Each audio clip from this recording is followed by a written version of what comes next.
اللہ اللہ اللہ اللہ اللہ اللہ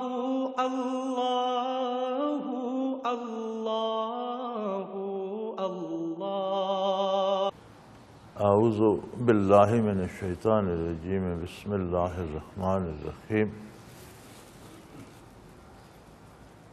بڑا دلچسپ بھی اور بنیادی سوال بھی ہے کہ دل جیسے ہی بنتا ہے، جیسے ہی وجود میں آتا ہے، وہ دھڑکنا شروع کر دیتا ہے اور باقی اعضاء سے پہلے بنتا ہے۔ جب گوشت کا لوتھڑا ہوتا ہے تو اس میں پہلا عضو جو بنتا ہے وہ دل بنتا ہے اور بننے سے دھڑکنا شروع کر دیتا ہے۔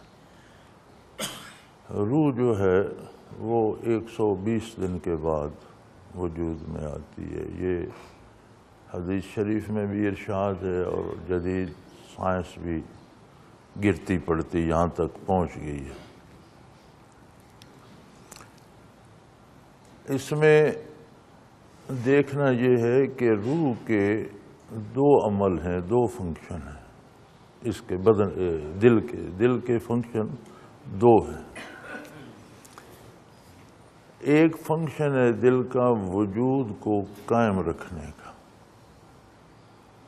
تو اللہ کریم نے اسے بنیادی حیثیت دی ہے کہ یہ صرف وجود کو قائم نہیں رکھتا، تعمیر وجود میں بھی اس کا حصہ ہے۔ یعنی پہلے دل بنتا ہے اور بنتے ہی دھڑکنا شروع کر دیتا ہے۔ اس کی ہر دھڑکن خون کو پمپ کرتی ہے اور اس سے آگے مختلف اعضاء وجود کی تکمیل ہوتی ہے، اعضاء بنتے ہیں۔ یہ اس کا ایک شعبہ ہے، ایک کام ہے، ایک فنکشن ہے۔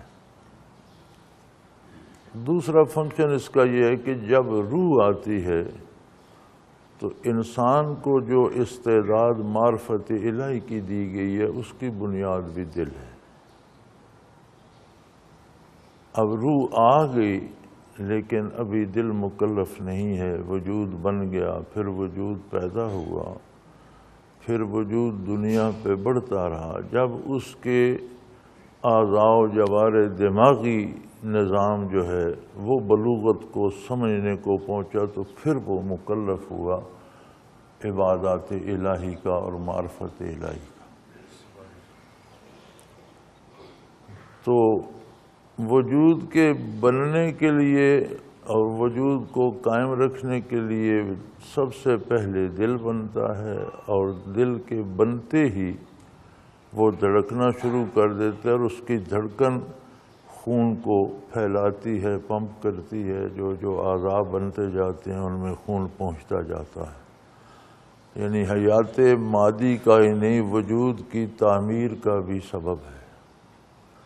اور یہ ایسی مشین ہے کہ انسان میں روح آنے سے پہلے چلنا شروع کرتی ہے اور روح کے رخصت ہونے تک چلتی رہتی ہے۔ رات دن، گرمی سردی، صحت بیماری، ہوش بے ہوشی، اس کے لیے لمحہ چھٹی کا کوئی نہیں۔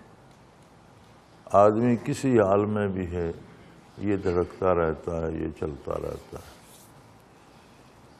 تو ہر کام اپنے وقت پہ ہوتا ہے۔ انسانی وجود میں تعمیر میں اللہ کریم نے تدریج رکھی ہے۔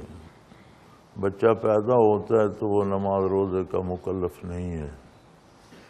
ہوش سنبھالتا ہے، 7-8 سال کا ہوتا ہے تو حکم ہے کہ اسے نماز وغیرہ سکھانے کی کوشش کریں، پیار سے سمجھائیں اور انہیں اس راستے پہ لگائیں۔ لیکن جب بالغ ہو جاتا ہے تو پھر وہ مکلف ہے، پھر نماز چھوڑے گا تو مجرم ہوگا۔ جب بالغ ہوتا ہے، اس کا ذہنی شعور بالغ ہوتا ہے، تو چونکہ انسان مکلف ہے اپنی ذہنی شعور سے فیصلے کرنے کا، اللہ نے اسے یہ اختیار دیا ہے، اسے دعوت دیتے ہیں، اسے تعلیم دیتے ہیں۔ اب اس کا اپنا شعور فیصلہ کرتا ہے کہ مجھے یہ کرنا ہے، یہ نہیں کرنا۔ وہ مثبت فیصلہ کرتا ہے یا منفی، اس کا اللہ نے اسے اختیار دیا ہے۔ اسی لیے سب سے زیادہ زور دل پہ اور قلب پہ دیا جاتا ہے کہ اگر یہ ذاکر ہو جائے تو پھر یہ کسی حال میں غافل نہیں ہوتا، بندہ ہوش میں ہے، بے ہوش ہے، جاگ رہا ہے، سو رہا ہے، حتیٰ کہ انسان پہ موت بھی آ جائے تو یہ اللہ اللہ کرتا ہی رہتا ہے، اس کے ذرات بھی اللہ اللہ کرتے رہتے ہیں۔ اور معرفت کی استعداد جو ہے وہ بھی دل میں ہے۔ اب جدید سائنس تو اس فیصلے پہ پہنچ گئی ہے کہ دل سوچتا ہے، دل سمجھتا ہے، دل فیصلے کرتا ہے، وہ دماغ کو ماننے پڑتے ہیں، اور دماغ چاہے یا نہ چاہے جو دل چاہتا ہے وہ اسے کرنا پڑتا ہے، اعضاء و جوارح کو حکم دینا پڑتا ہے، ایسا کام ہوتا ہے۔ جو فیصلے دماغ کرتا ہے وہ دل کو پسند آئیں تو ان پر عمل کی اجازت دیتا ہے، نہ آئیں تو روک دیتا ہے کہ نہیں ایسا نہیں کرنا۔ تو دل ہی وجود انسانی میں مرکزی اور سب سے قیمتی حیثیت رکھتا ہے۔ اسی لیے علوم ظاہری جو ہیں،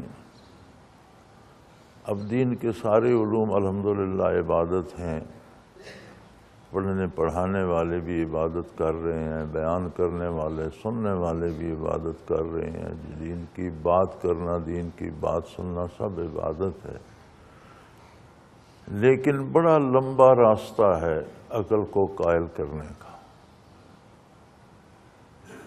عقل کے پاس بھی بڑے بہانے ہوتے ہیں اور بڑے مختلف زاویوں سے عقل دیکھتی ہے اور مختلف انداز سے سوچتی ہے، اور عقل کو مطمئن کرنا اتنا آسان کام نہیں ہے۔ ایک آدمی کو آپ لاجواب تو کر سکتے ہیں باتوں سے، دلائل سے، مطمئن نہیں کر سکتے۔ لاجواب کرنا اور بات ہے، مطمئن کرنا اور بات۔ دل کی بات نرالی ہے، دل کا فیصلہ ہاں نہ میں ہوتا ہے۔ وہ کہتا ہے میں نہیں مانتا، بات ختم ہو، یا مانتا ہے تو پھر ہمیشہ کے لیے مان لیتا ہے۔ یعنی دل میں وہ ایچ پیچ اور وہ باتیں نہیں ہیں، دل کے فیصلے سیدھے سیدھے ہیں، ہاں یا نہ میں۔ دماغ میں ہزار عقل عیار ہے، 100 بیس بدل لیتی ہے۔ تو صاحب دل حضرات جو ہیں وہ ظاہری تبلیغ کم کرتے ہیں، دل پہ متوجہ ہوتے ہیں، اور دل مان جاتا ہے تو ظاہری اعضاء سارے مان جاتے ہیں۔ انبیاء علیہ السلام کی برکات جو ہیں وہ دلوں کو ہی روشن کرتی تھی۔ اب آپ دیکھیے نا، ظاہری علوم میں تو سارے صحابہ برابر نہیں ہیں۔ بعض نے فقیہ امت کا لقب اختیار کر لیا، بعض ان سے پوچھتے تھے، حالانکہ سارے شاگرد تو براہ راست نبی کریم صلی اللہ علیہ وسلم کے تھے۔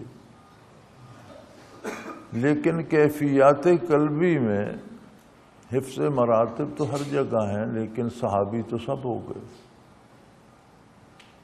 شرف صحابیت تو سب کو نصیب ہو گیا، اور صحابیت وہ عظیم تر درجہ ہے جو بعد نبوت ہے، یعنی صحابیت سے اوپر نبوت ہے۔ تو مرد، عورت، بچے، بوڑھے، پڑھے لکھے، نہ پڑھے لکھے، ان پڑھ، امیر، غریب، جو بھی جسے بھی نبی کریم صلی اللہ علیہ وسلم کی نگاہ نصیب ہوئی یا جس کی نگاہ نے نبی صلی اللہ علیہ وسلم کے وجود مبارک کو دیکھ لیا، تو ایک نگاہ میں اتنا کچھ ادھر سے ادھر ہو گیا کہ وہ شرف صحابیت سے مشرف ہو گیا۔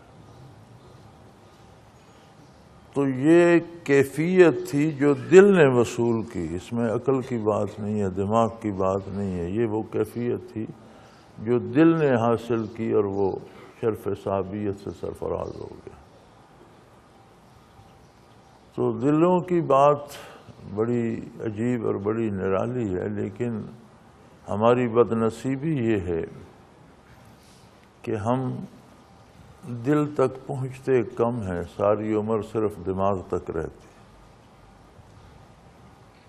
تو دماغ کے پاس سوائے وجود کو پالنے کے اور کوئی شعور نہیں ہے، یعنی دماغ کی جتنی کاوش ہے وہ بدن کے لیے ہے، بدن کو بچانا، گرمی سردی دھوپ دوست دشمن تکلیف ایذا بخار بیماری سے بچانا کیسے ہے، اسے غذا کون سی چاہیے، اسے دوا کون سی چاہیے، وہ ساری عمر اسے مال کتنا ملے گا، اس کا لباس کیسا ہوگا، اس کو عہدہ کون سا مل جائے گا، دماغ ساری عمر اسی ادھیڑ بن میں رہتا ہے۔ وہ بنا اسی لیے ہے، اس کا فنکشن یہی ہے، اس نے یہی کرنا ہے۔ تو انسان کی بد نصیبی یہ ہے کہ وہ صرف دماغ کے پیچھے لگ جاتا ہے اور دل کی پرواہ نہیں کرتا۔ جن کو اللہ توفیق دیتا ہے وہ قلب کی طرف متوجہ ہوتے ہیں، اور حقیقت یہ ہے کہ یہ 50-60 سالہ زندگی جو عطا ہوئی، اس میں 14-15 سال تو بچپن کے نکل گئے، لڑکپن کے نکل گئے، بلوغت سے لے کر 40-50 سال بچے، وہ بھی روزگار کے بکھیڑوں اور دوستی دشمنی کے بکھیڑوں کی نظر ہو گئے۔ تو حقیقتاً یہ تھوڑی سی زندگی جو ہے یہ تعمیر آخرت کے لیے ہے، اور اللہ اتنے کریم ہیں کہ انہوں نے تعمیر آخرت کے لیے کوئی ضروری نہیں کہ الگ سے ایک شعبہ ہے نماز روزے کا اور اسی تعمیر آخرت ہوگی، جتنی کوئی زکوٰۃ دے گا، جتنے کوئی روزے رکھے گا، جتنی نماز نہیں۔ تعمیر بدن کے لیے بھی جو کام اللہ کے بتائے ہوئے طریقے کے اور نبی صلی اللہ علیہ وسلم کے بتائے ہوئے طریقے کے مطابق کرے گا، وہ تعمیر آخرت میں اتنا ہی معاون ہوگا جتنے سجدے معاون۔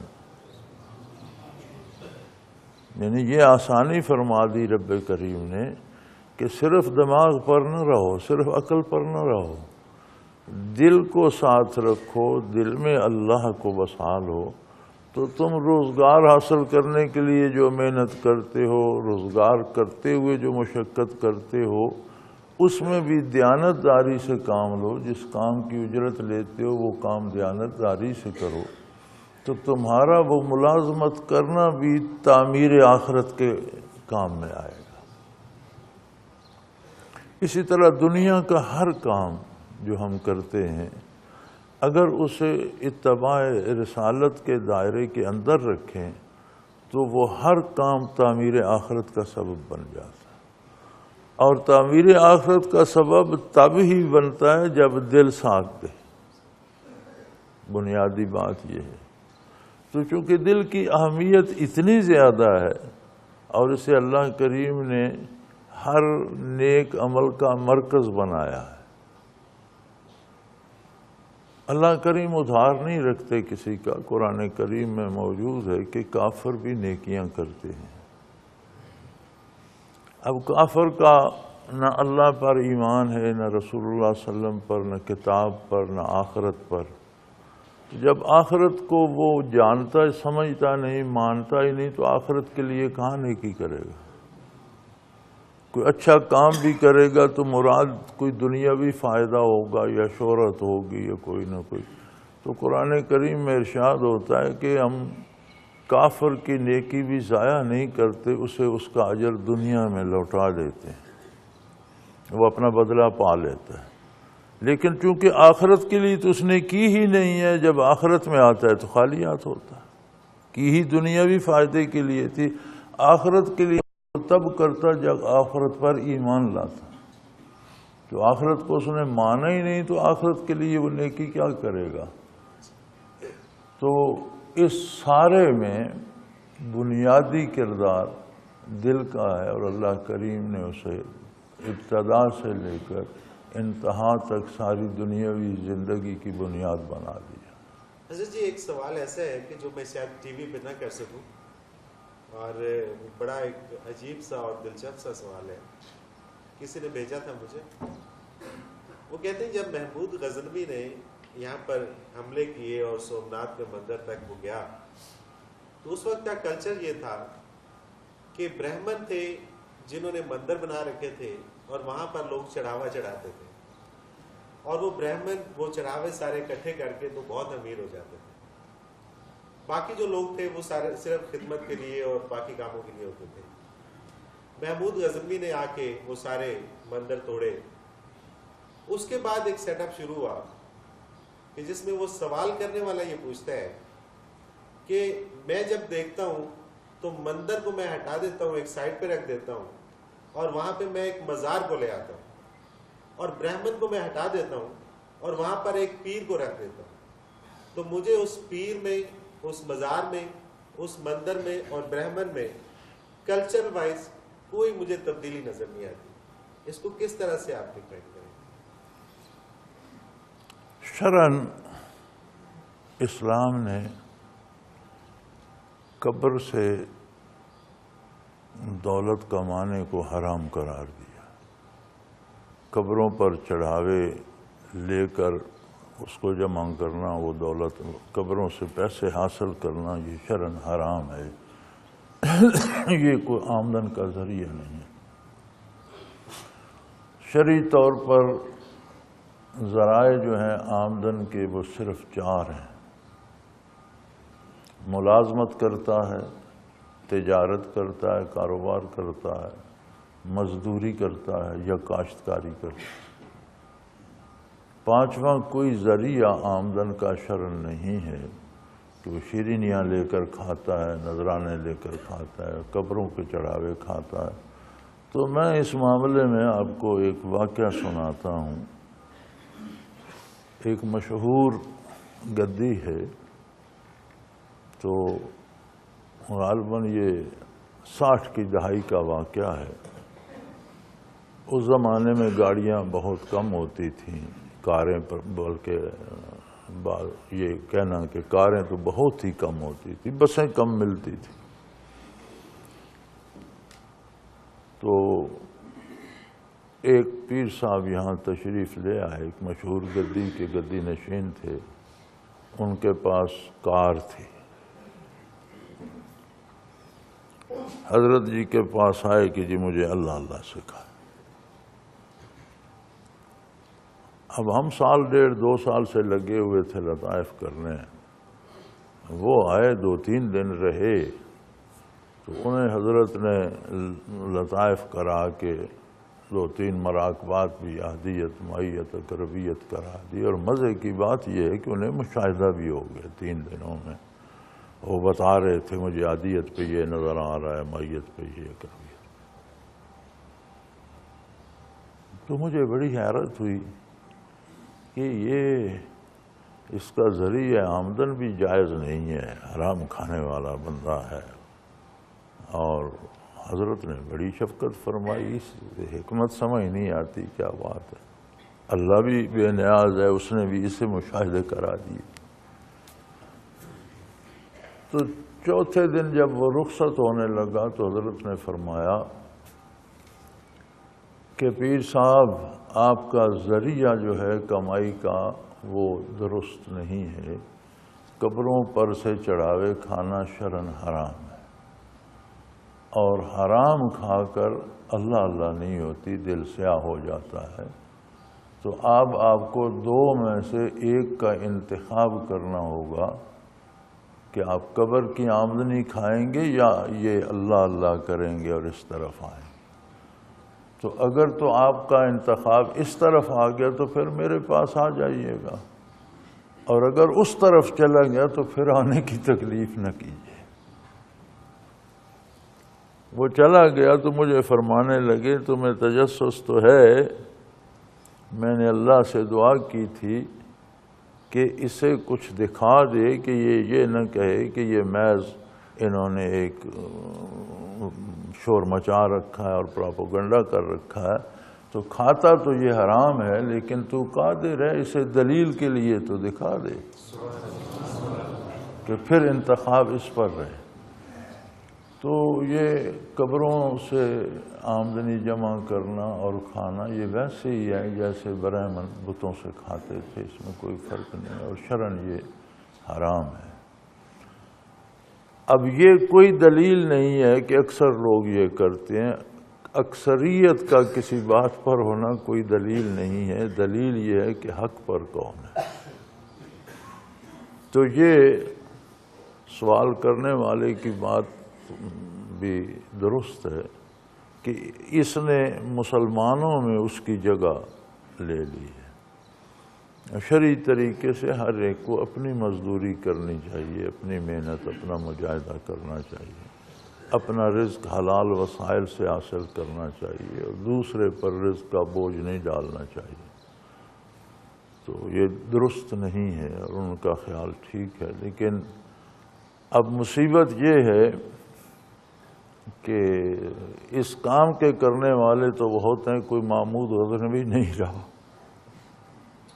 ہماری مصیبت یہ ہے کہ یہ کام کرنے والے تو بہت ہیں، محمود غزنوی کوئی نہیں۔ تو یہ درست ہے، قبروں کی آمدنی جائز نہیں ہے، اور قبریں پختہ کرنا اور ان پر لاکھوں روپے کروڑوں روپے لگا کر گنبد بنانا اور مزار بنانا، اور یہ سارا شرعاً ناجائز ہے، بلکہ قبر کا سادہ رکھنا درست ہے۔ شرعاً قبر کو پختہ بھی نہ کیا جائے، لیکن اگر یہ اندیشہ ہو کہ زمین ایسی ہے یا مٹی ایسی ہے قبریں مٹ جائیں گی تو چند پتھر جوڑ دیے جائیں تو یہ کافی ہے کہ قبر کا نشان باقی رہے، لیکن فضول خرچ کرنا اور پھر اوپر بڑے بڑے کروڑوں روپے خرچ کر کے مقبرے بنانا یہ سارا شرعاً درست نہیں ہے، اس کا کوئی جواز نہیں ملتا۔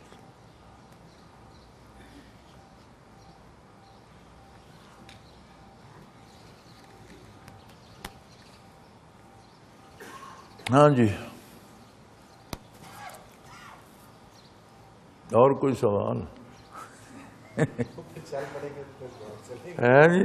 چل پڑیں گے تو پھر بہت چلیں گے۔ چلو کچھ نہ کچھ تو چلتا رہے۔ رمضان شریف آ گئے، ہاں جی، جس وقت یہ روزے کی جس وقت یہ گنجائش دی گئی کہ روزہ نہ رکھا جائے، اس دور میں سفر بہت لمبے ہوتے تھے کہ سفر میں روزے کی گنجائش ہے کہ نہ رکھا جائے، اس کو قضا کر دیا جائے، اور وہ سفر بھی بڑے کٹھن ہوتے تھے، تو اس میں پیدل چلنا پڑتا تھا گھوڑوں پہ۔ آج کل اگر آپ نے یہاں سے کسی بیرون ملک بھی اگر جانا ہے تو اتنا آرام دہ سفر ہے کہ اس میں کوئی مسئلہ نہیں ہے۔ تو اس حوالے سے آج کے اس دور میں کیا وہ چیز لاگو ہوتی ہے؟ اسلام اللہ کا دیا ہوا دین ہے، اور یہ اپنے نزول سے لے کر قیامت تک کے لیے نافذ ہے اور قابل عمل ہے۔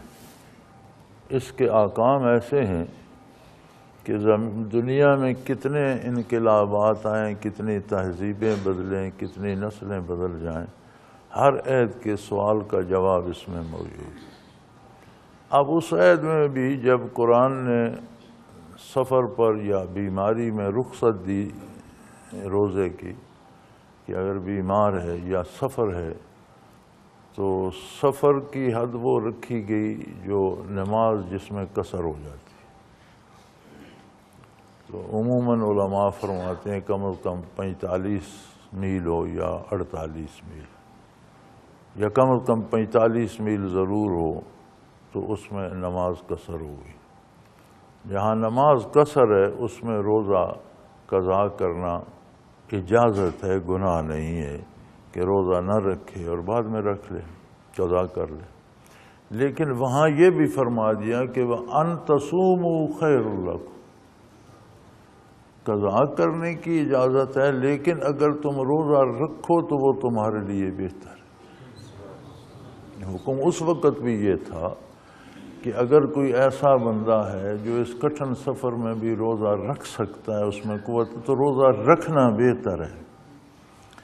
کیونکہ آپ اندازہ کیجئے کہ رمضان شریف کا جو روزہ قضا ہوتا ہے وہ پھر کبھی رمضان میں اس کی قضا ادا نہیں ہوتی، اس کی قضا ہمیشہ غیر رمضان میں ہوتی ہے۔ رمضان کی فضیلت اپنی ہے، رمضان جب آتا ہے تو اس کے اپنے روزے فرض ہو جاتے ہیں، اس میں تو قضا نہیں ہوتی۔ تو اس وقت بھی یہ حکم دے دیا گیا کہ وَأَن تَصُومُوا خَيْرٌ لَكُمْ، اگر تم روزہ رکھو تو تمہارے لیے بہت بہتر ہے۔ آج بھی وہی حکم ہے، اگر آپ ہوائی جہاز میں جا رہے ہیں روزہ رکھ سکتے ہیں تو قضا نہ کریں، روزے کا رکھنا بہتر ہے۔ لیکن بعض لوگ ہوتے ہیں جنہیں ہوائی جہاز کے سفر میں بھی تکلیف ہو جاتی ہے، کسی کا دل خراب ہو جاتا ہے، کسی کا سر چکرا جاتا ہے، اور اس طرح کی کوئی نفسیاتی بیماریاں ہوتی ہیں، کوئی جسمانی بیماریاں ہوتی ہیں، تو کسی کو تکلیف ہوتی ہے تو قضا کر لے۔ لیکن فرمایا اگر قضا نہ کرو تو بہتر یہ ہے۔ تو روزہ رکھنا باعث ثواب ہے، درجہ ہے اس کا، لیکن اگر کوئی سمجھتا ہے کہ میں نہیں رکھ سکتا تو قضا کر لے، تو اس کی بھی گنجائش موجود ہے۔ اچھا، اسی سے ایک اور سوال نکلتا ہے کہ عید کا دن جب ہوتا ہے تو عید والے دن جو روزہ رکھتا ہے وہ کہتے ہیں کہ شیطان روزہ رکھتا ہے۔ عید کا دن جب بھی آتا ہے تو عید والے دن روزہ رکھنا ایسی ہے جیسے شیطان نے روزہ رکھا۔ ہمارے ملک کے اندر 2 عیدیں ہوتی ہیں، اس کا مطلب آدھے لوگ شیطان۔ گزارش یہ ہے کہ دونوں عیدوں پر روزہ رکھنا، عید کے دن روزہ رکھنا حرام ہے۔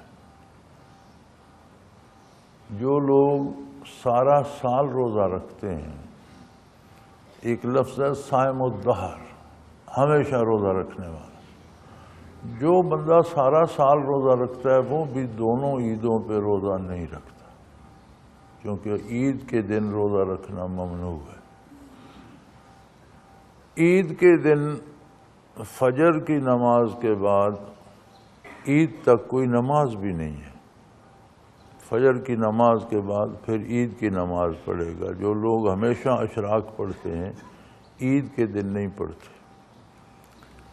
تو ایک شخص کو حضرت علی رضی اللہ تعالی عنہ نے دیکھا کہ وہ عید کی نماز کے لیے گیا، لیکن عیدگاہ میں نوافل پڑھ رہا تھا عید کی نماز سے پہلے۔ تو آپ رک گئے، اس نے سلام پھیرا تو آپ نے فرمایا کہ تمہارے جہنم جانے کے لیے تمہارے یہ نفل ہی کافی، کیونکہ حضور نے منع فرمایا ہے کہ عید کے دن عید کی نماز سے پہلے کوئی نماز نہیں ہوگی۔ تو تم جب نبی کریم کی نافرمانی کر رہے ہو تو خواہ نفل پڑھ رہے ہو، نافرمانی تو نافرمانی ہے، یہ تو دوزخ جانے کا سبب بن سکتا ہے۔ تو روزہ تو بہت بڑی بات ہے، یعنی عید کی نماز سے پہلے انہیں نفل پڑھتے ہوئے دیکھ کر آپ نے فرمایا کہ تمہارے جہنم جانے کے لیے تمہارے یہ نفل کافی۔ تو اسلام ان ضابطوں اور اصولوں کا نام ہے جو اللہ و اللہ کے رسول صلی اللہ علیہ وسلم نے ارشاد فرمائے، جو اپنی مرضی سے ہم فیصلے نہیں کر سکتے، ہمیں وہ فیصلے قبول کرنے ہیں جو حضور نے فرمائے۔ تو جس طرح سال میں 2 عیدیں ہیں، اب میرا خیال میں میرا شاید میں صحیح اس کو ایکسپلین نہیں کر پایا۔ رمضان کا چاند، عید کا چاند رمضان ختم ہونے کے بعد شوال کا چاند ملک کے کسی حصے میں پہلے نظر آ جاتا ہے، کسی دوسرے حصے میں بعد میں نظر آتا ہے، دوسرے دن نظر آتا ہے۔ تو جہاں پہ پہلے نظر آ جاتا ہے ہو سکتا ہے وہاں پہ چاند نظر نہ آیا ہو اور انہوں نے روزہ نہ رکھا ہو، اور ممکن ہے کہ نظر آ گیا ہو، لیکن دوسرے حصے میں جہاں پہ روزہ رکھ لیا گیا ہے اور اس دن عید بنتی ہے تو وہ تو پھر حرام ہوگا۔ اگر غلطی سے روزہ رکھا گیا تو جیسے اطلاع ہو اسے افطار کر دینا چاہیے۔ اطلاع نہیں ہے کہ چاند ہو گیا اور رمضان سمجھ کر روزہ رکھ لیا، تو اگر رکھ لیے تو جیسے اطلاع ہو، جس وقت اطلاع ہو اس وقت روزہ ختم ہوگا، پھر وہ کوئی گناہ نہیں۔ اور اس بات پہ روزہ رکھنا کہ ہو سکتا ہے چاند ہو یا نہ ہو، یہ حرام ہے، یہ منع ہے۔ صوموا لرؤیتکم وافطروا لرؤیتکم او کما قال رسول اللہ صلی اللہ علیہ وسلم، حضور نے فرمایا کہ چاند کو دیکھ کر روزہ رکھو اور چاند کو دیکھ کر افطار کرو۔ اب یہاں بادل ہے چاند نظر نہیں آیا، کوئی ساتھی ہمیں پنڈی سے فون کر دیتا ہے کہ جی چاند نظر آ گیا، تو اطلاع ہوگی، وہ ایسا ہی ہو گیا جیسا ہم نے دیکھ لیا۔ تو اگر خبر ہو جائے تو ایک یہ ہوتا ہے کہ کل آج چاند نظر آیا یا کل پتہ نہیں روزہ ہے کہ نہیں، تو لوگ کہتے ہیں احتیاط یہ ہے کہ رکھ لو، اگر نہیں ہوا تو روزہ ہی ہے، وہ حرام ہے، وہ رکھنا جائز نہیں۔ اس شبے میں روزہ رکھنا کہ شاید ہو سکتا ہے کل رمضان ہو، یہ حرام ہے جب تک آپ کے پاس چاند کی اطلاع نہ ہے۔ بے شک ایک روزہ قضا ہو گئے، کوئی حرج نہیں، اسے شوال میں قضا کر لیں، لیکن اس شبے میں روزہ رکھنا جائز نہیں ہے، نہ اس شبے میں افطار جائز ہے، یقینی علم ہونا چاہیے۔ اور اگر کسی نے یہ عموماً عید پہ ہوتا ہے، اور جب ہم چھوٹے تھے تو یہ عموماً ہوتا تھا، آج کل تو ٹیلی فون ٹیلی ویژن بہت سے ذرائع ہیں، تو اس وقت نہ ٹیلی فون ہوتے تھے نہ ٹیلی ویژن، تو عموماً صبح روزے بزرگ رکھ لیتے تھے، اور پھر جب دوپہر ہوتی تھی تو تب خبر پہنچتی تھی کہ بھئی وہ عید ہو گئی، تو اسی وقت چھوڑ دیتے تھے اور اپنے عید کے کپڑے پہن لیتے تھے، نماز کا وقت ہوتا تھا تو نماز پڑھتے تھے، اور کھانے پکانے بیویاں شروع کر دیتی تھیں۔ تو اس کی یہ حیثیت ہے۔ کیونکہ مشرف کے دور میں رویت ہلال کمیٹی کو رات 11 بجے چاند نظر آیا تھا، اور انہوں نے اعلان کر دیا تھا کہ کل عید 11 بجے، پتہ نہیں کون سا چاند۔ نہیں، رویت ہلال کمیٹی کا یہ ہے جی کہ یہ چاند انہیں نظر نہیں آتا، یہ شہادتیں جمع کرتے رہتے، کہاں سے ٹیلی فون آیا، کس نے دیکھا، پھر اس شہادت کی چھان پٹک پہ وقت لگتا ہے کہ جس نے دیکھا ہے وہاں جو مقامی رویت ہلال کمیٹی ہے وہ اس کو انٹرویو کرے اور اس کی شہادت کو جانچے کہ وہ بندہ کیسا ہے، قابل اعتماد ہے یا نہیں، ایک ہے یا دو ہیں یا چار ہیں۔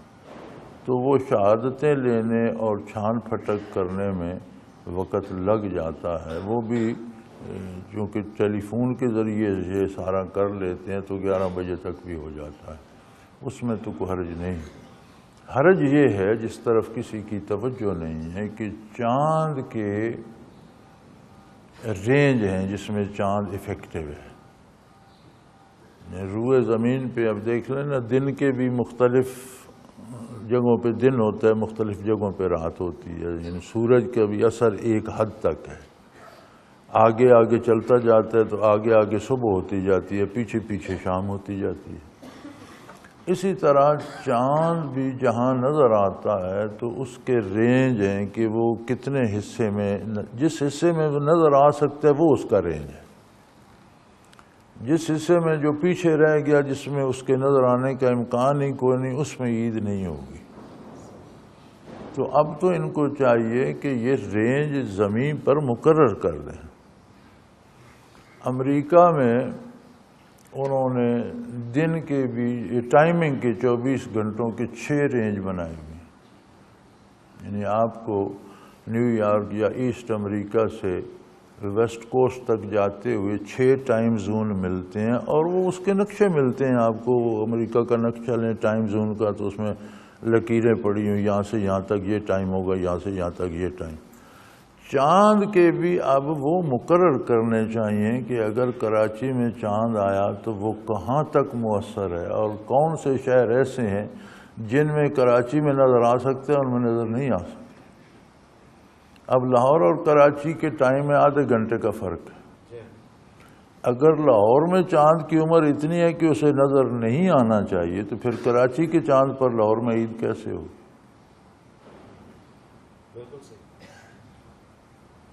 تو اب تو یہ عید کا جھگڑا اس طرح ختم ہوتا ہے کہ ان کے زون بنا دیے جائیں کہ لاہور میں چاند نظر آیا تو کتنے ایریے میں وہ افیکٹو ہوگا، اور اس سے ویسٹ کو تو سب کو ہوگا، ایسٹ کو جو رہ گئے ان کو افیکٹ نہیں کرے گا، کیونکہ مغرب میں تو اس کی عمر زیادہ ہوتی جائے گی، ایسٹ میں کم ہوگی۔ اب کراچی میں چاند نظر آیا تو ایسٹ میں کہاں تک اس کا دائرہ ہے اور کہاں تک امکان تھا کہ وہ نظر آ سکتا تھا، وہاں تک عید ہوگی، دوسرے روزہ رکھیں گے۔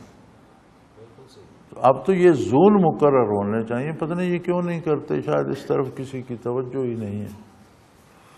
تو یہ جو ہے شبے میں روزہ رکھنا یہ جائز نہیں ہے، بے شک روزہ قضا ہو جائے قضا کر لو۔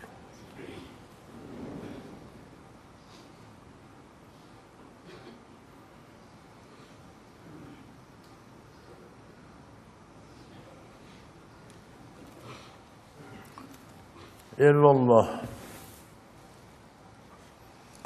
تصوف و سلوک جزو دین ہے، مگر سخت پیچیدہ کیوں ہے؟ یعنی شیخ کامل کا تلاش کرنا، انوار کیا ہے، مقامات کیا ہے؟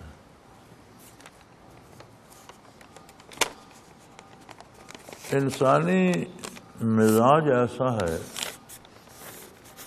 کہ جس طرف وہ توجہ نہیں کرتا وہ کام ہمیشہ اسے ناممکن، اگر ناممکن نہیں تو بہت مشکل نظر آتا ہے۔ پہلے تو یہ فیصلہ کر لیتا کہ یہ ناممکن ہے، یہ تو بڑی آپ نے رعایت کی کہ آپ نے پیچیدہ لکھا۔ انسانی مزاج ایسا ہے کہ جس طرف وہ توجہ نہیں کرتا اور نہ کرنا چاہتا ہے، کہتا ہے یہ ہو ہی نہیں سکتا۔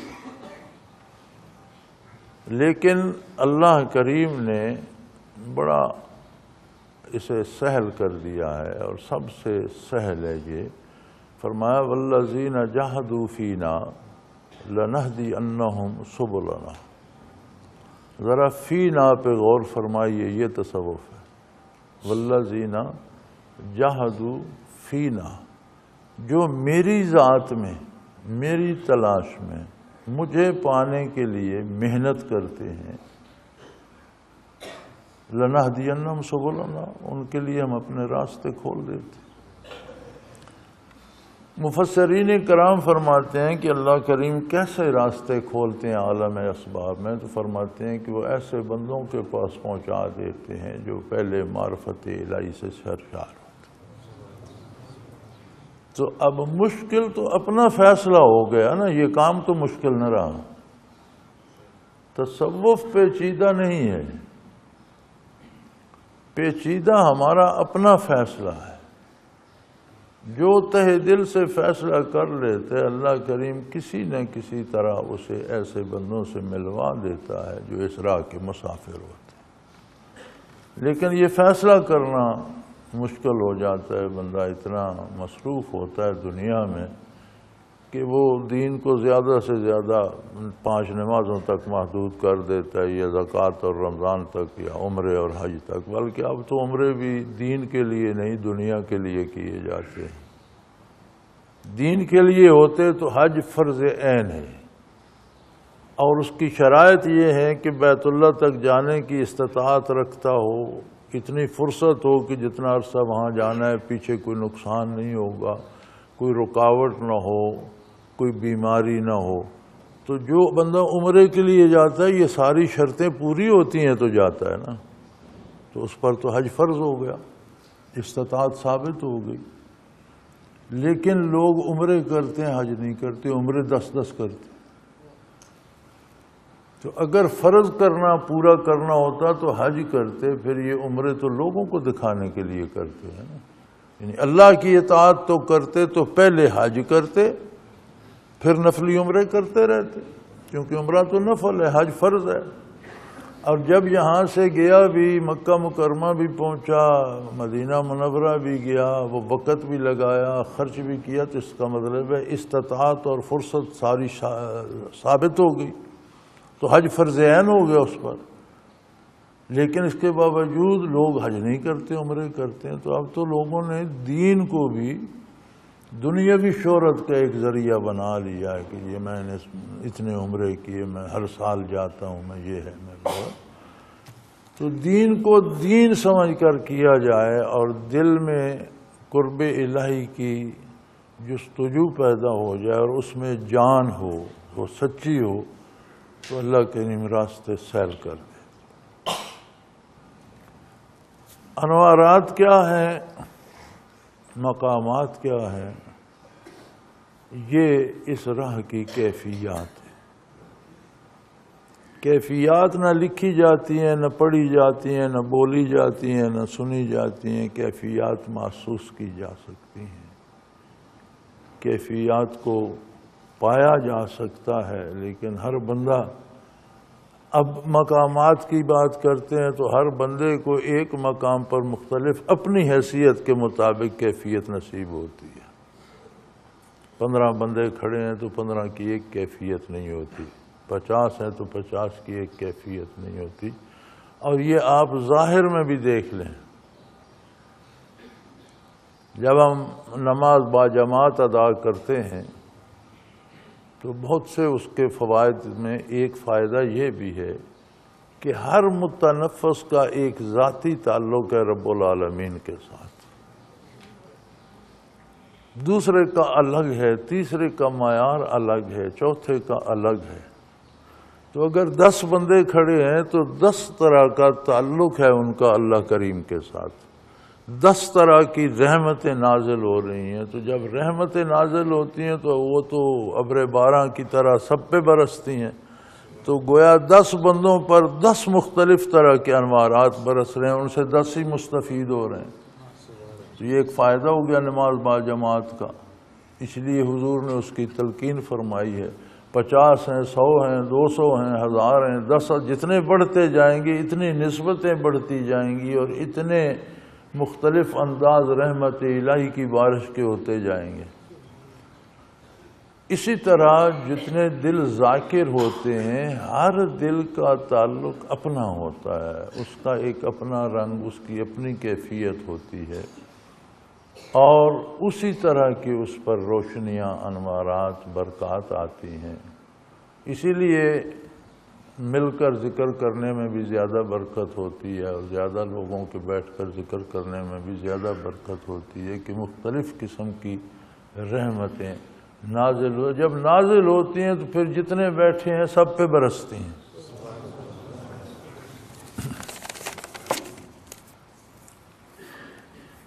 حضرت جی رحمۃ اللہ علیہ نے جن مقامات کی نشاندہی کی ہے متقدمین صوفیاء نے کیوں مخفی رکھا؟ بھئی اصل بات یہ ہے کہ اس موضوع پہ آپ حضرات کا مطالعہ نہیں ہے. مخفی رکھنے والی بات نہیں ہے. لوگوں نے اتنا لکھا کہ علماء ظواہر نے ان پر کفر کے فتوے لگائے،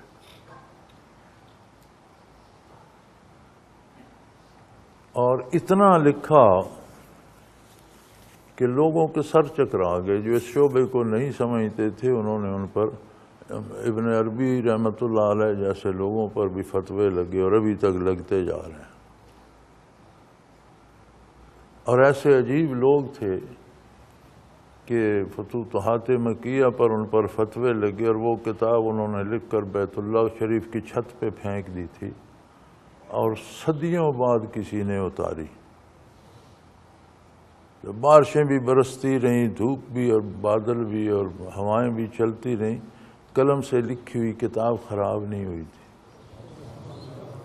اس کے باوجود اس پر فتوے بھی لگے اور بے شمار لوگوں نے باتیں کی، بتائیں.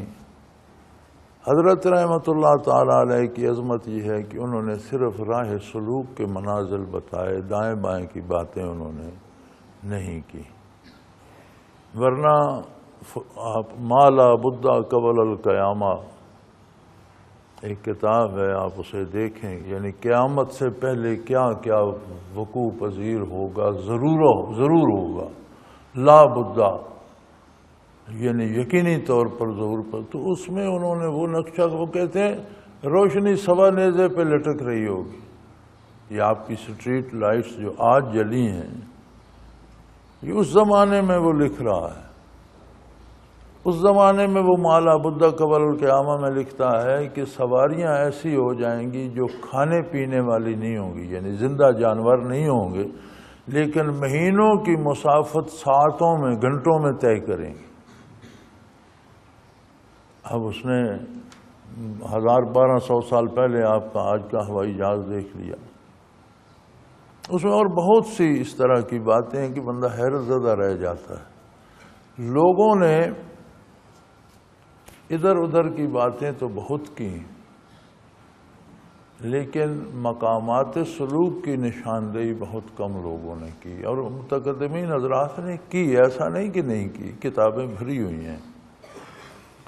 ہاں کیفیات چونکہ ہر ایک کی اپنی تھی، اپنے اپنے انداز میں کی. ایک ہی مقام کی نشاندہی دو حضرات کرتے ہیں تو وہ دو طرح سے ہو سکتی ہے۔ دوسری بات جو شاید زیادہ ثقیل ہے اور ہضم نہ ہو سکے، لیکن آپ نے پوچھا تو میں بتا دیتا ہوں۔ جب سے تاریخ تصوف شروع ہوتی ہے، خیر القرون کو چھوڑ دیجئے، ان کا تو کوئی مثیل نہیں، کوئی ثانی نہیں، تابعین تبع تابعین تک تو خیر القرون میں صحابہ تابعین تبع تابعین، یہ خیر القرون کے لوگ ہیں اور یہ انہی کی قسمت میں تھا، بعد میں وہ نعمت کسی کو نہیں ملی۔ جہاں سے تاریخ تصوف شروع ہوتی ہے اس میں بڑے بڑے عظیم اللہ کے بندے ہوئے، بڑے بڑے عظیم نام ہیں، بڑے بڑے عظیم مقامات ہوئے، لیکن جو مقامات تصوف کے حضرت رحمۃ اللہ تعالی علیہ کو نصیب ہوئے ہیں، یہ 14 صدیوں میں ایک بندہ بھی ایسا نہیں ملتا۔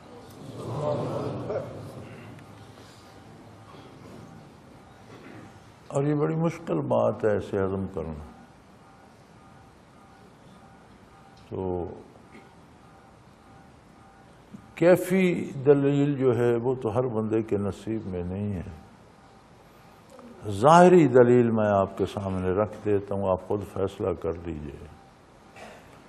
حضور کی خدمت میں جو حاضر ہوا صحابی ہو گیا، بغیر کسی قید کے، وہ مرد ہے، عورت ہے، بچہ ہے، بوڑھا ہے، پڑھا لکھا ہے، ان پڑھ ہے، عقل سلامت ہے، بندہ زندہ ہے، ایک لمحہ زندہ رہا، نگاہ مصطفی میں آ گیا، صحابی ہو گیا، اگلے لمحے مر گیا، صحابی کی موت۔ ایسا ہی ہے نا، صحابہ کی خدمت میں جو پہنچا تابعی ہو گیا، وہ صحرائی ہے، بدوی ہے، شہری ہے، امیر ہے، فقیر ہے، بادشاہ ہے یا گداگر ہے، مرد ہے یا عورت ہے، بچہ ہے، بوڑھا، جو پہنچا تابعی ہو گیا۔ ایسا ہی ہے نا، تابعین کی خدمت میں جو پہنچا تبع تابعی ہو گیا۔ درجے الگ ہیں، صحابہ کے بھی اپنے اپنے مراتب ہیں، تابعین کے بھی اپنے اپنے مقامات ہیں، سب اچھے ہیں، بعض اچھوں میں اور بھی اچھے، تبع تابعین کی مقام، لیکن بنیادی طور پر سارے صحابی ہوئے، سارے تابعی ہوئے، سارے تبع تابعین کے بعد یہ نعمت ختم ہو، محدود ہو۔ بڑے بڑے عظیم صوفیاء کو دیکھیں، 2 4 5 بندوں کی تربیت کر دی، باقی کو ظاہری اصلاح تک رکھا، باطنی تربیت مخصوص اور چند بندوں کی۔ کیا وجہ ہے کہ ایک شخص نے اس 15ویں صدی میں آ کر جو اس کے پاس آیا ذاکر ہو گیا؟ میں نے ہمارے ہاں مساجد میں پانی بھرنے والے لوگ رکھے جاتے ہیں، اور میں نے زندگی میں دیکھا ہے کہ سب سے زیادہ بے نماز وہی ہوتے ہیں جو مساجد میں پانی بھرنے پر ملازم ہوتے ہیں۔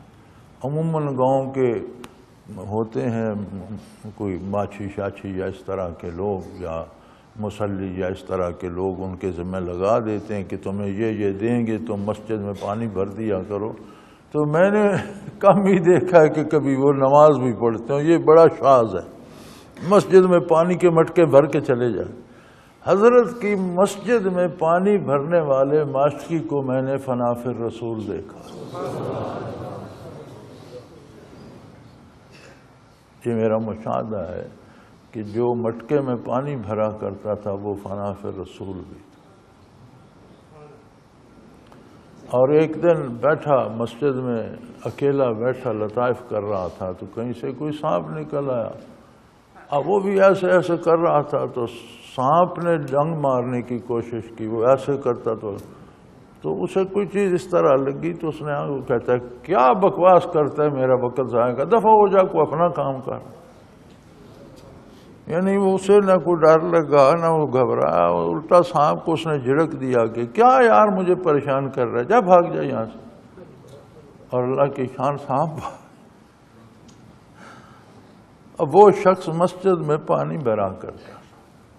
تو آپ یہ ظاہری دلیل تو دیکھ سکتے ہیں کہ بڑے بڑے عظیم نام ہیں اور اللہ ان پر کروڑوں رحمتیں فرمائے. باقی عظیم انسان بھی تھے، اللہ کے مقرب بندے بھی تھے. ہر ایک کے مقامات اپنے ہیں، عزت اپنی ہے، رتبہ اپنا ہے، سب اچھے ہیں. اہل اللہ کے بارے میں یہ نہیں کہا جا سکتا کہ فلاں فلاں سے کم ہے. یہ قانون جو انبیاء کے لیے ہے، تلک الرسل فضلنا بعضهم علی بعض، یہ رسولوں کی جماعت ہے، ہم نے بعض کو بعض پر فضیلت دی ہے. تو قرآن نے یہ انداز نہیں اپنایا کہ بعض سے کم مرتبے والے ہیں، نہیں، بعض کو بعض پر سب صاحب فضیلت ہیں، بعض ان میں اور بھی فضیلت رکھتے ہیں. یہی قانون اولیاء اللہ پہ لاگو ہوتا ہے کہ سب اچھے ہیں، بعض اچھوں میں اور بھی اچھے ہیں. ایک ایک ہستی نے روئے زمین پر انقلاب پیدا کر دیا. ایک ایک بندے کی وجہ سے مخلوق تائب ہوئی اور رجوع اللہ ہوا، اور صدیوں تک آج تک ان کے اثرات جا رہے ہیں. لوگ اپنے آپ کو ان کے نام سے منسوب کرتے ہیں، میں قادری ہوں، میں چشتی ہوں. انہوں نے شیخ عبد القادر کو یا معین الدین چشتی کو انہوں نے دیکھا ہے، یہ زمانہ پایا ہے.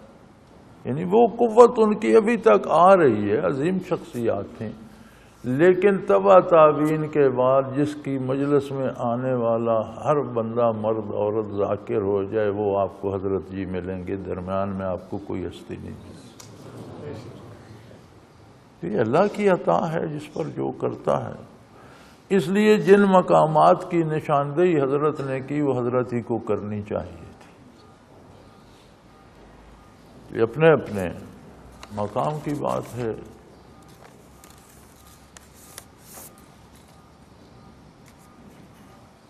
اور کوئی چھٹی کریے.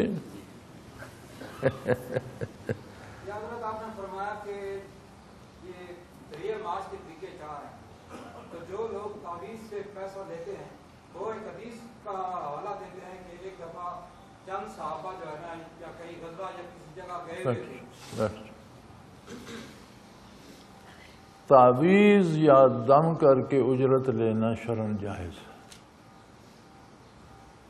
اس لیے کہ وہ اجرت دم یا تعویذ کی نہیں، وہ اجرت علاج کی ہوتی ہے. جس طرح طبیب پیسے لیتا ہے، جس طرح ڈاکٹر پیسے لیتا ہے، اگر کوئی تعویذ دے کر یا پھونک مار کر مرض ٹھیک کرنے کی استطاعت رکھتا ہے تو اس کے لیے اگر وہ اللہ کے نام پر کرے تو بہت اچھی بات ہے، لیکن اس کی اجرت لے تو جائز ہے، اس پر شریعت منع نہیں فرماتی. قبر میں کون سا تعویذ دفن ہے؟ قبر پر شیرینیاں جمع کرنا حرام ہے. کسی کو بعض لوگ دم کرتے ہیں، سانپ کاٹتا ہے، وہ پھونک مارتے ہیں، بندہ ٹھیک ہو جاتا ہے. اب وہ کہتا ہے جی مجھے فیس دو، جائز ہے. علاج کیا نا، علاج کی اجرت حکیم بھی لیتا ہے، ڈاکٹر بھی لیتا ہے، اس نے بھی لے لی. اگر فی سبیل اللہ کرتا ہے تو اللہ اسے اجر دے گا، اور اگر فیس لیتا ہے تو جائز ہے. تعویذ جائز اللہ کا کلام لکھ کر دے، ناجائز یا ایسے کلمات لکھنا جن کے مفہوم سے آپ کو اطلاع نہ ہو وہ بھی حرام ہے. کیا پتہ اس میں کفریہ کلمات ہیں یا کیا. جب تک آپ کو مفہوم نہ آتا ہو وہ تعویذ نہ لکھیں. اللہ کا نام لکھ کر دیتے ہیں، اس سے اگلے کو شفا ہو جاتی ہے، تو وہ اگر اجرت لیتا ہے تو جائز ہے، فی سبیل اللہ کرتا ہے تو اسے اجر ملے گا. تو اسے قبر سے شرینیاں وصول کرنے میں گڑ مڑ نہ کریں، یہ الگ بات ہے، وہ الگ بات. حضرت جی آپ نے فرمایا کہ روح کے بارے میں 120 دن میں جل جاتی ہے، تو اسی آیت میں یہ بھی ہے کہ جنس کا تعین بھی 120 دن میں. جی جنس کا تعین، رشتہ جنس کا تعین، جنس جنڈر سیکس، مرد ہے یا بچہ ہے بچی ہے. نہیں، وہ تو اللہ کریم جانتا ہے نا. وہ تو دیکھو، یہ اگر 1,00,000 بات ہے اور اس میں سے ایک جملہ اور وہ بھی یقینی نہیں ہوتا. مجھے یہاں ڈاکٹر رشید ملے تو کہنے لگے میرا کوئی بچہ ہونے والا، 2 بچیاں شاید ان کی پہلے تھیں. کہنے لگے اس دفعہ پھر ڈاکٹر کہہ رہے ہیں بچی ہوگی. تو میری سمجھ میں تو نہیں آیا، میں تو سمجھا بچہ ہوگا۔ اب وہ ساری ان کی وہ تلاش تھی، اور میرے دل میں بات آ گئی جب پیدا ہوا تو وہ لڑکا تھا۔ تو یہ بھی حتمی نہیں ہے کہ جو وہ آپ کو کر کے وہ اسے کیا کہتے ہیں، الٹرا ساؤنڈ کر کے بتاتے ہیں، یہ حتمی نہیں ہے، یہ بھی غلط ہو سکتا ہے۔ دوسری بات یہ ہے بیٹے کہ کسی کی پیدائش میں صرف جنس نہیں ہے، اس کی شکل کیا ہوگی، اس کا قد کاٹ کیا ہوگا، اس کی عقل کتنی ہوگی، اس کا شعور کیا ہوگا، اس کے نصیب کیا ہوں گے، وہ اس کی بینائی کی قوت کتنی ہوگی، اس کی سماعت کی قوت کتنی ہوگی، استعداد گویائی۔ تو یہ تو ایک نفس کے ساتھ لاکھوں چیزیں ہیں جو سب اللہ جانتا ہے۔ ان میں سے کسی ایک کی دم یا سرا کبھی ہاتھ آ گیا کبھی نہ آیا تو وہ کوئی انکار کی دلیل نہیں بن سکتا، وہ اللہ ہی جانتا ہے۔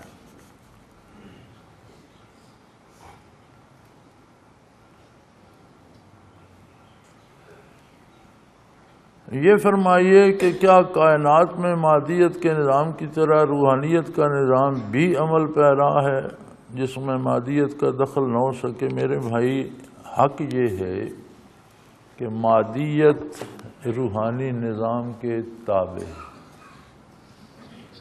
یہ الگ بات ہے کہ ہم جان سکیں یا نہ جان سکیں۔ جو نظام روحانی چل رہا ہے وہ بہت مضبوط ہے، اور مادی زندگی میں بھی اس کے اثرات اتنے گہرے ہیں کہ جو اس نظام سے کٹ کر کفر کی گود میں چلا جاتا ہے اس کے حالات بدل جاتے ہیں اور سے ہو جاتے ہیں۔ جس میں ایمان تو ہے لیکن عمل کی کمی ہے اس کے حالات اور سے ہوتے ہیں۔ جس میں ایمان بھی ہے عمل بھی ہے، بارش ایک سی برستی ہے سب پر، گرمی سردی ایک سی، جو ان کی محسوسات ہوتی ہیں وہ بالکل مختلف ہوتی ہیں۔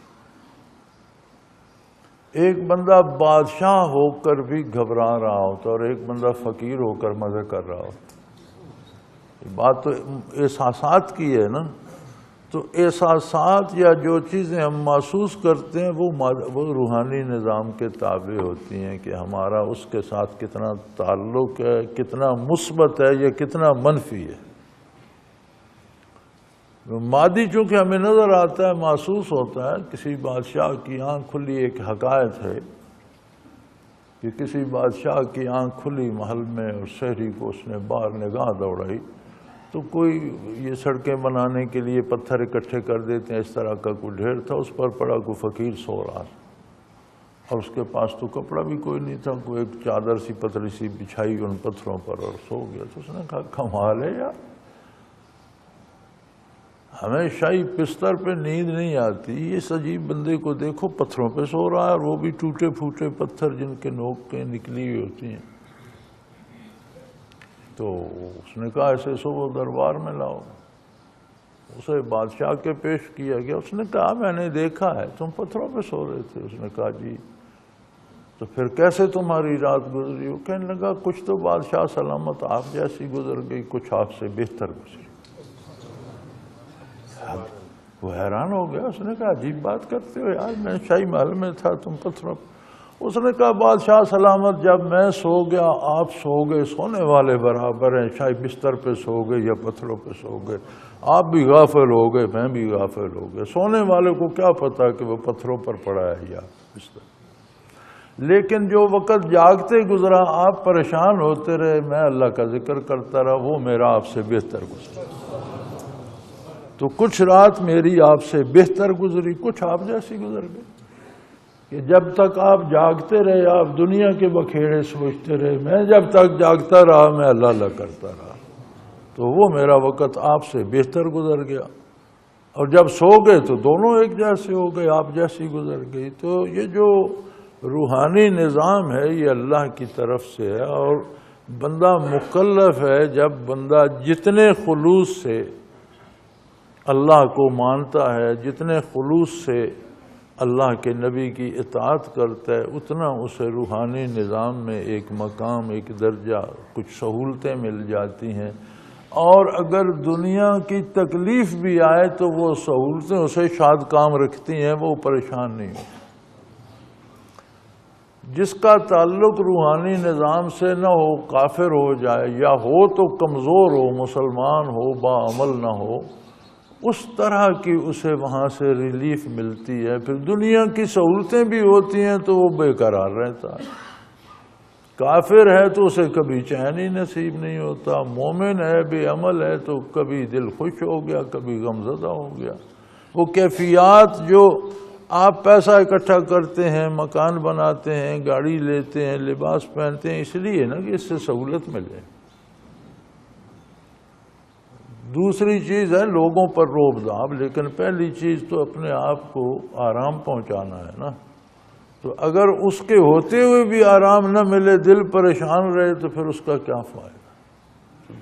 مادیت کی حیثیت یہ ہے، اور روحانیت اس سے قوی تر ہے۔ جو اس کا بندے کا مرتبہ روحانیت میں ہوتا ہے، اس طرح کی اسے فیلنگز ہوتی ہیں۔ بعض اوقات وہ دکھوں میں بھی خوش رہتے ہیں، اور بعض بندے جو ہیں وہ آرام میں بھی تڑپتے رہتے ہیں۔ چلیں جی اب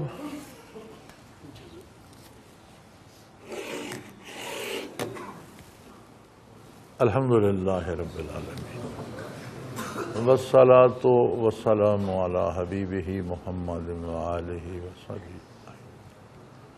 اللہم ربنا لا تقتلنا بغضبک ولا تہلکنا بعذابک واعف عنا قبل ذلک۔ اللہم ربنا لا تسلط علینا من لا یرحمنا، انت ولینا فی سفرنا وحضرنا فی مالنا واہلنا، انت ولینا فی الدنیا والآخرہ، توفنا مسلمین والحقنا بالصالحین۔ اللہم انصر الاسلام والمسلمین، اللہم یا شافی الامراض اشف مرضانا، یا دافع البلیات، یا قاضی الحاجات، علیک توکلنا و الیک انبنا و الیک المصیر۔ اللہم ربنا وفقنا لما تحب و ترضى واجعل آخرتنا خیر من الاولی، وصلی اللہ تعالی علی حبیبہ محمد وآلہ وصحبہ برحمتک یا اللہ اللہ اللہ اللہ اللہ اللہ اللہ۔ حضرت امیر محمد اکرم آوان مد ظلہ العالی دارالعرفان منارہ ضلع چکوال میں سالہ سال سے قرآن و حدیث کے اوپر خطابات کر رہے ہیں، اور سلسلہ نقشبندیہ اویسیہ کے مطابق لوگوں کو ذکر الہی کی تربیت دے رہے ہیں۔ وہ قرآن پاک کی تفسیر ترتیب وار بیان کر رہے ہیں۔ تفسیر قرآن کو وہ موجودہ ملکی اور بین الاقوامی حالات کے مطابق بیان کرتے ہیں۔ موٹر وے سے کلر کہار کے انٹرچینج سے نکلتے ہوئے، کلر کہار کی جھیل سے ہوتے ہوئے، میانی، بوچھال اور نور پور سے گزرتے ہوئے دارالعرفان منارہ پہنچ سکتے ہیں۔ حضرت امیر محمد اکرم آوان نے بچیوں اور بچوں کی دینی اور دنیاوی تعلیم کے لیے سقارہ اکیڈمی کے نام سے ایک درسگاہ بھی قائم کی ہے، جس کا افتتاح ملک پاکستان کے صدر جنرل محمد ضیاء الحق نے اپنے دست مبارک سے کیا تھا۔ وہ تمام احباب جو اسلام کی طلب رکھتے ہیں، ان سے گزارش ہے کہ دارالعرفان منارہ ضلع چکوال میں امیر محمد اکرم آوان صاحب کے خطابات سے مستفید ہوں۔ وہ ہر جمعے کو نماز سے پہلے بیان فرماتے ہیں۔ ہر ماہ کی پہلی اتوار کو ماہانہ اجتماع ہوتا ہے، جس میں آپ خصوصی خطاب فرماتے ہیں، اور پاکستان کے چاروں صوبوں سے احباب اس اجتماع میں شرکت کرتے ہیں۔